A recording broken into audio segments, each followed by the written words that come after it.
What up, people of Dreadlock? Archie here, Baldo, with a 25-month update. But like I mentioned before, I kind of broke it down into phases, phases.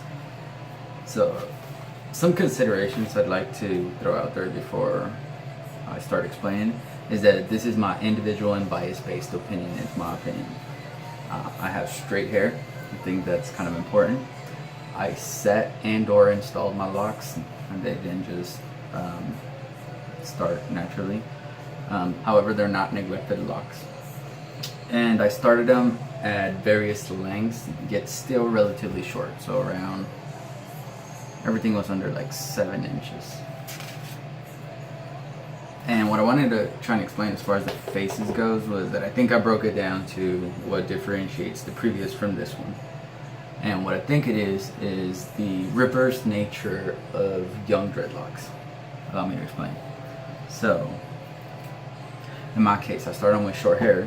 So when I set them, like I said, that first year, 2 years, they're so loose that some of the loose hair actually does not wrap enough, and it could surpass the length of the set in shortened locks.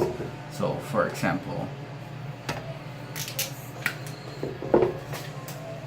with straight hair, so you have 5 inches of straight hair going up, and then you have the set locks, which would be, say, just breaking it to angle so you can see an inch there, an inch there, an inch there, an inch there, an inch there.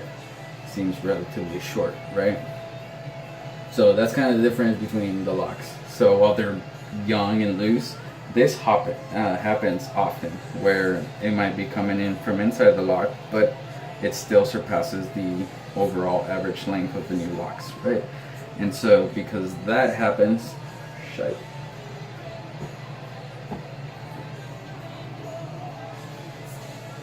because this happens, and there's locks, everywhere, they could intermingle, and so conjoining at this point was like huge. So enter the next stage, and I'm just going to read my notes and then try and break it down. New growth is my only conjoining concern now. Rarely would new growth surpass the length, nor will it have enough strength to pull locks together long enough for them to conjoin. So at the length where my locks are now, on top of all the other stuff to take into consideration, like the maturity and solid and all this stuff. So now, say my lock is right here. The new growth, rarely, even if it grows straight, will it make it past, like beyond that. So the only conjoining concern happens down here. So no longer am I concerned that they're gonna meet somewhere else, like when they're young and loose, and that could just meet and anywhere at any point in the lock. Now there's this big old clear separation of this is not gonna be problematic anymore. However, these right here, it's they depend on the growth rate of your hair. So I don't need to separate constantly to avoid major situations happening.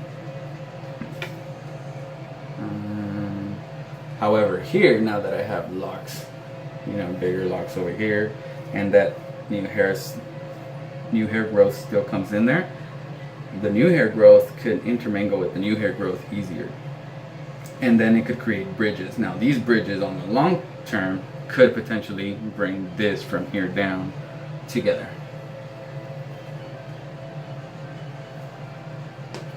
Looking at my notes in the mirror, I hope you guys are not like WTF. Anyways, so that's kind of where I'm at with the next stage, where I feel like separation, I only have to do it based on my growth rate and where I could feel it. And I haven't done anything in a few months, couple months, but I could tell there's sections back here that are clearly crossing over from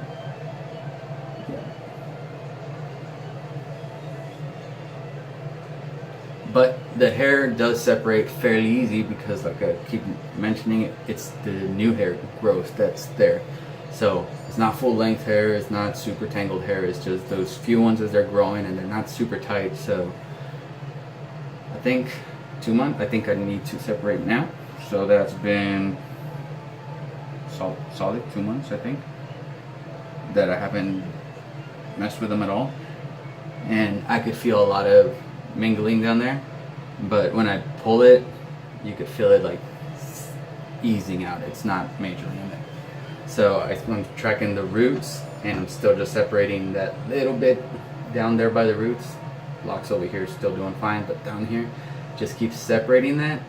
And as it grows, they end up looking kind of like this, where once it makes it, you could tell it's coming out of there, but then it started locking.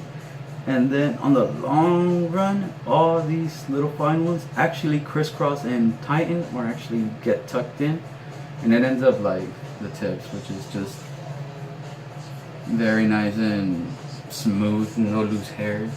Like the difference between here and here and here, like you could see it as stages. This is a completely different texture than from here to here. This one still has a lot of loose hairs. And then from here to here, it's still different. And like I said, the bottom of the roots, they're doing something. They're tightening towards the scalp. I had a bit last 2 weeks ago. I had a really bad week with dandruff, just that 1 week. And overall, it felt like it was because the tightening, it keeps getting closer to the scalp, that it's adjusting again a little bit. So it was just 1 week and went away, and now they feel fine again. I should probably have somebody help me separate. Anywho, people of dreadlock, deuces. See you guys next month, hopefully. And yeah, do that subscribing if you guys want.